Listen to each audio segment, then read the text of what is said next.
राज्यातल्या बहुप्रतीक्षित स्थानिक स्वराज्य संस्थांच्या निवडणुकांच्या घोषणेची सर्वांनाच प्रतीक्षा लागली आणि आजच या निवडणुकांचा बिगुल वाजण्याची शक्यता आहे। राज्य निवडणूक आयोग आज दुपारी पत्रकार परिषद घेणार असून या पत्रकार परिषदेमध्ये नगरपालिका, नगर परिषद, जिल्हा परिषद आणि महापालिकांच्या निवडणुकांच्या तारखा जाहीर केल्या जाण्याची चिन्ह आहेत। राज्याचे मुख्य निवडणूक आयुक्त दिनेश वाघमारे आज दुपारी 4 वाजता पत्रकार परिषद घेणार आहेत। याच परिषदेत ते निवडणुकीच्या तारखांची अधिकृत घोषणा करतील अशी दाट शक्यता वर्तवली जाते।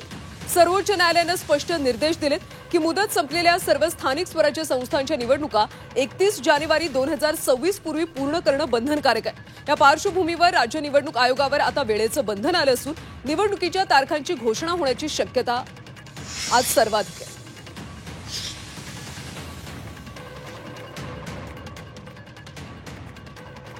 तर पहिला टप्पा 246 नगरपालिका, 42 नगरपंचायत निवडणुकांची प्रतीक्षा आहे। दुसऱ्या टप्प्यामध्ये 32 झेडपी, 336 पंचायत समितींच्या निवडणुकांची शक्यता, तर तिसऱ्या टप्प्यात 29 मनपा निवडणुकांची शक्यता वर्तवली जाते।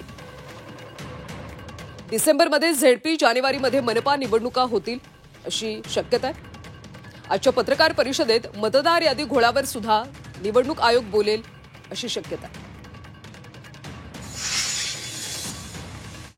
मला वाटतं की आमच्या परवाच्या मोर्चाच्या माध्यमातून केंद्रीय निवडणूक आयोग आणि राज्य निवडणूक आयोगाने चर्चा करून कदाचित ही निवडणुकीची प्रक्रिया मतदार यादीची चौकशी आणि मतदार यादी सदोष करण्याच्या संदर्भातला निर्णय घेऊन ही निवडणूक घेऊ अशा प्रकारची उल्लेख करतील अशी माझी अपेक्षा आहे।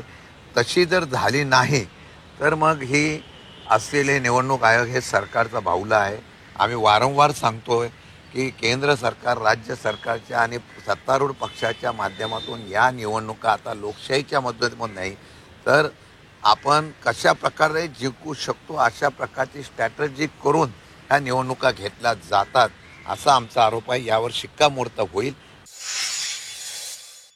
तडकाफडकी अचानक निवडणूक आयोगाने समोर येणं आणि आम्ही आता आचारसंहिता जाहीर करत आहोत म्हणणं, मला वाटतं हे वास्तवापासून पळ काढणं आहे, सत्यापासून तोंड लपवणं आहे।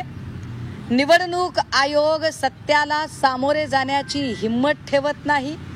निवडणूक आयोगाकडे या आम्ही उपस्थित केलेल्या म्हणजे काँग्रेसचे नेते सन्मान्य राहुलजींनी उपस्थित केलेले प्रश्न, आमचे नेते सन्मान्य आदित्यजींनी उपस्थित केलेले प्रश्न किंवा मनसे प्रमुखांनी दाखवलेले गाडीभर पुरावे याच्यावर एका चकार शब्दाने बोलू इच्छित नाही।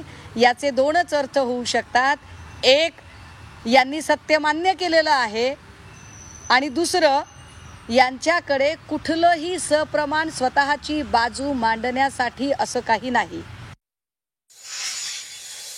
2017ला जिल्हा परिषदच्या फेब्रुवारी महिन्यामध्ये पंचायत समित्यांनी जिल्हा परिषदच्या निवडणुका झालेल्या आहेत आणि त्याची मुदत 2022च्या फेब्रुवारीमध्ये संपले।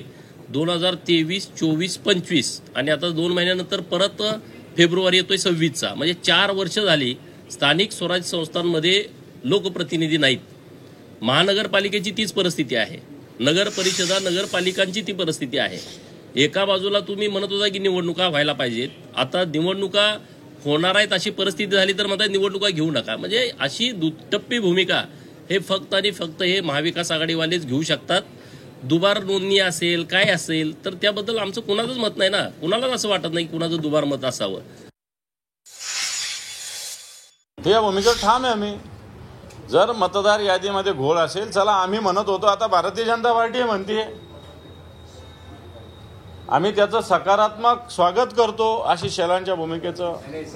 त्यामुळे तेही म्हणतात तर मतदार यादी सुरळीत व्हावी। जर निवडणूक आयोगाने आज निवडणुका घोषित केल्या तर तुमची भूमिका काय असेल? मला असं वाटतं याच्याविषयी निश्चित सर्व नेतृत्व एकत्र बसून निर्णय घेईल, पण सदोष मतदार यादीवर निवडणुका लढणं किंवा घेणं दोन्ही गोष्ट चुकीचं आहे।